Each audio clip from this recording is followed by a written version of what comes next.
Изхвърляне в Америка на Джанин Къминс е от книгите, които още в първите си страници ще ви хвърлят надълбоко в реалността на опустошителна история,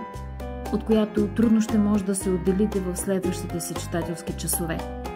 Ще се пренесете в Мексико и ще заживеете с непосилното изпитание не само на главната героиня Лидия, застигната от вендетата на местен картел,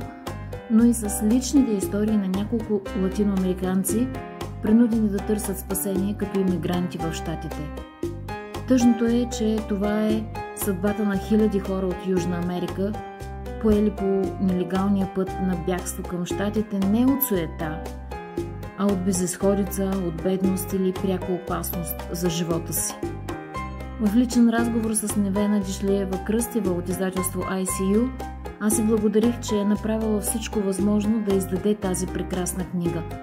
защото социалните теми, които поставя, са дълбоки и нужни да бъдат дискутирани.